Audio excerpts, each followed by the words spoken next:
오늘 본문의 말씀은 이 남유다의 므낫세 왕과 그 뒤를 이어 왕이 된 아들 아몬 왕에 대한 말씀입니다. 이 므낫세는 그 아버지 히스기야의 신앙과 행실을 따르지 않고 그 행위를 버렸습니다. 그리고 므낫세는 아합과 또 아하스의 길, 또 우상 숭배의 길로 나아갔다. 이렇게 성경은 말씀합니다. 므낫세는 하나님의 성전에도 제단을 쌓았고 또 그곳에서 우상 숭배도 했습니다. 그리고 선지자들의 경고의 메시지를 들어도 회개하지 않았습니다. 이렇게 완고하게 하나님의 말씀에 불순종하는 백성들, 이 결과는 어떻습니까? 이 심판만이 기다리고 있습니다. 열왕기하 21장 1절 말씀입니다. 므낫세가 왕이 될 때에 나이가 12세라 예루살렘에서 55년간 다스리니라. 그의 어머니의 이름은 헵시바더라. 이 므낫세는 유대 이 남유다의 13번째 왕이었다. 이렇게 이야기하고 있습니다. 그가 왕이 될 때에 오늘 본문 말씀에서 12세의 나이에 왕이 되었다. 이렇게 말씀합니다. 그리고 므낫세는 55년간 남유다를 통치하는데 이 55년이라는 기간은 이 남과 북, 이 왕들 중에서 가장 오랜 기간 동안 통치한 왕이었다는 것입니다. 그런데 비극적인 것은 무엇입니까? 이 므낫세 어머니의 이름 헵시바, 기쁨, 뭐 이런 의미에도 불구하고 이 므낫세는 그렇게 기쁨이 되지 않았다라는 것이죠. 그는 하나님 보시기에 악한 왕이었습니다. 하나님 보시기에 악한 이 남유다 이 최악의 이 장기간 동안 이 최악의 선한 왕이 55년 동안 장기간에 걸쳐서 통치를 했다면 많은 백성들이 하나님께로 나아가는 아주 풍성하게 은혜로운 기간이 되었겠지만 가장 악한 왕이었던 므낫세가 가장 오랜 기간 동안 통치를 했다는 것입니다. 이 처음 10년은 히스기야와 함께 나라를 다스렸지만 이 므낫세는 아버지 히스기야를 본받지 않고 오히려 할아버지 아하스의 길을 따라가게 됩니다. 그리고 히스기야가 기억했던 일들을 다시 원점으로 복귀시켜 버립니다. 1절부터 7절까지는 이 므낫세가 행한 악행에 대한 그러한 악행을 열거하고 있습니다. 2절을 보면 여호와께서 쫓아내신 가증한 일을 따라 행하였다. 그리고 3절 말씀 제가 읽겠습니다. 그의 아버지 히스기야가 헐어버린 산당들을 다시 세우며 이스라엘의 왕 아합의 행위를 따라 바알을 위하여 제단을 쌓으며 아세라 목상을 만들며 하늘의 일월 성신을 경배하여 섬기며 이 아버지 히스기야가 부숴버린 산당을 다시 세웠습니다. 아합의 행위를 따라서 바알 제단을 세우고 아세라 목상을 만들고 하늘의 일월 성신을 섬겼습니다. 이 우상 숭배의 길로 계속 나아갔다는 것이죠. 그리고 4절 말씀을 보면 여호와께서 전에 이르시기를 내가 내 이름을 예루살렘에 두리라 하신 여호와의 성전에 제단들을 쌓고 이 므낫세는 성전 안에도 우상을 숭배하는 그러한 이 제단들을 쌓았습니다. 이 하나님의 이름을 모욕하고 또 더럽혔다는 것이죠. 6절 말씀을 보면 이 므낫세는 아하스와 같이 흰놈의 아들 골짜기에서 또 아들을 바치는 인신 제사를 드렸다. 인신 제사는 하나님께서 엄격하게 금지하신 우상 숭배의 행위였습니다.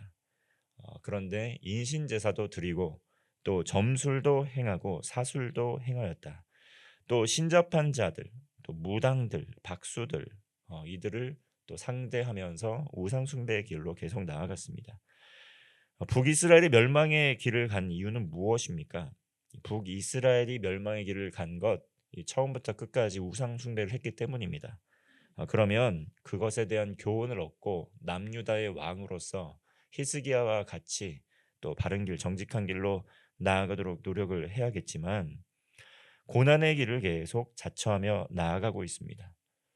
하나님의 말씀과 이 명령을 어겼기 때문에 고난과 고통이 계속 되고 있었다는 것입니다. 그것을 깨닫지 못하였다는 것이죠. 8절 말씀 우리 함께 읽겠습니다. 8절입니다. 만일 이스라엘이 나의 모든 명령과 나의 종 모세가 명령한 모든 율법을 지켜 행하면 내가 그들의 발로 다시는 그의 조상들에게 준 땅에서 떠나 유리하지 아니하게 하리라 하셨으나. 이처럼 이스라엘이 나의 모든 명령과 나의 종 모세가 명령한 모든 율법을 지켜 행하면 이라는 이런 단서가 있습니다. 자, 그렇게 하면 다시는 조상들에게 준 땅에서 떠나 유리하지 않게 할 것이다. 가나안 땅에서 다시는 떠나지 않게 할 것이다라고 하나님께서 약속해 주셨음에도 불구하고 우상 숭배의 길로 나가게 되고 결국 복을 빼앗기고 땅을 빼앗기게 된 것입니다. 이 구절 말씀을 보면 이 백성이 듣지 아니하였고 므낫세의 꾀물 받고 악을 행한 것이 여호와께서 이스라엘 자손 앞에서 멸하신 여러 민족보다 더 심하였더라. 왕이 하나님의 또 말씀에 불순종해서 또 거역하고 불순종의 길로 갔는데 백성들도 그 왕의 꾀에 빠져서 불순종의 길로 나아갔다는 것입니다. 그것이 여호와께서 우상 숭배와 불순종으로 멸하신 다른 민족들보다도 더 심하였다 말씀을 하고 있습니다. 이스라엘 백성들은 하나님을 섬기면서 하나님의 뜻 가운데 순종하도록 부름받은 백성들 아니겠습니까?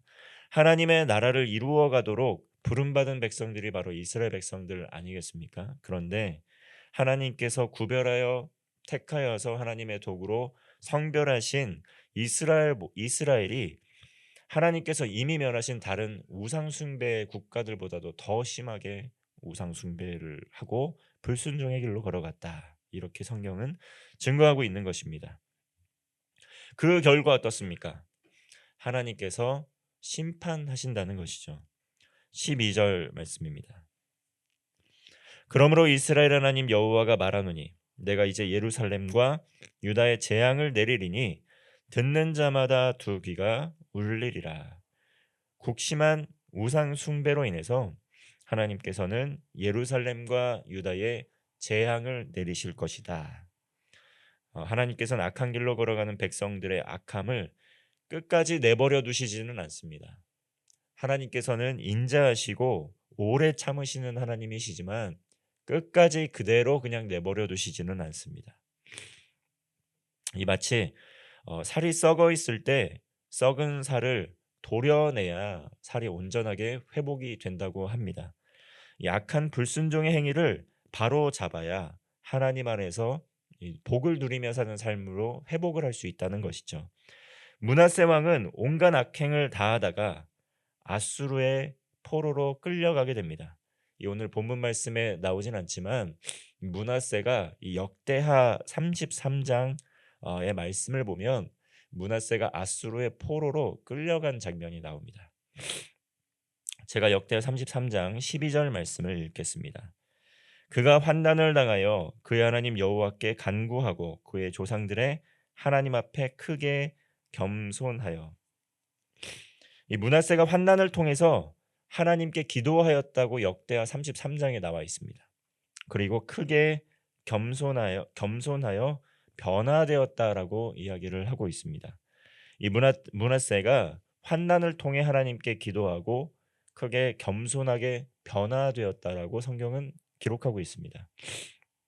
이 므낫세는 온갖 악행을 다 저질렀습니다. 그런데 이 고난과 고통을 통해서 그는 변화되었다고 합니다.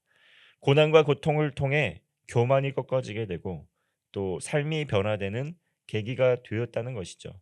그런데 므낫세가 온갖 악행을 저지르고 살아왔습니다. 그러나 그의 아들 아몬은 그 악한 영향력 가운데 성장하게 되어서 아버지의 잘못, 그 과오를 아들 아몬의 통치에 대한 말씀이지만 이 아몬은 신복들의 반역 행위로 죽임을 당하게 됩니다. 다행히 백성들이 이 아몬 왕을 반역한 사람들을 모두 다 죽이고 또 뒤를 이어서 그 아들 요시야가 왕으로 세워집니다. 이 요시야는 우리가 잘 알고 있는 신앙 개혁을 단행하였던 이 신실한 믿음의 왕 요시야 왕이었던 것입니다. 이처럼 우리 모두 이 하나님의 말씀을 알기에 힘쓰고 또 하나님의 말씀에 순종하는 삶에 힘을 써야 됩니다. 하나님의 복을 누리면서 사는 방법 굉장히 복잡한 것이 아닙니다. 날마다 깨어 있음으로 하나님의 말씀을 듣고 그 말씀에 순종하는 것입니다. 그리고 고통과 고난의 순간에 우리의 삶을 돌아보며 하나님 앞에 겸손하게 회개하고 하나님의 뜻을 구하며 기도하며 살아가는 것입니다.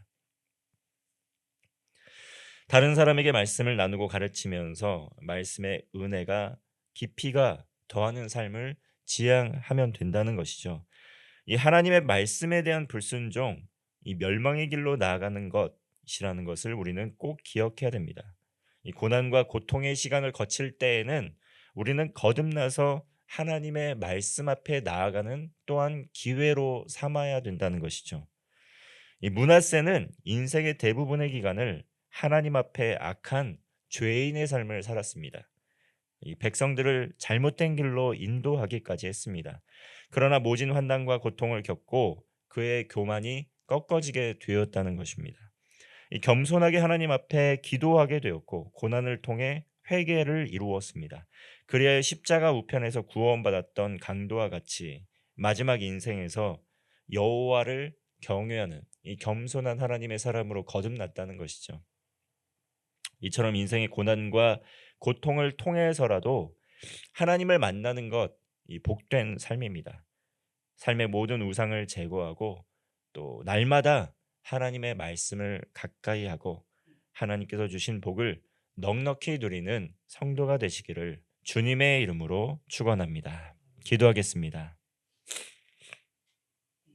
하나님 아버지, 말씀에 무지하고 어리석어서 하나님의 명령과 뜻을 어기는 우를 그 죄를 범하지 않게 하여 주옵소서. 매일의 삶에서 늘 깨어 성경을 보고 고난과 고통의 순간에 다른 길로 나아가지 아니하며 하나님께 기도하여 하나님께 응답받는 복된 성도의 삶 되게 하여 주옵소서. 오늘 우리의 모든 문제들, 염려거리들, 걱정거리들 다른 어떤 것에 맡기는 것이 아니라 하나님 손에 하나님의 보좌 앞에 내려놓습니다. 하나님의 은혜의 보좌 앞으로 담대히 나아가 기도하여 응답받는 복된 하루 되게 하여 주옵소서. 하나님의 말씀에 순종하면서 오늘 하루 우리가 있는 모든 곳에서 하나님의 나라를 이루어가는 복된 성도의 삶 되게 하여 주옵소서. 예수님의 이름으로 기도하옵나이다. 아멘.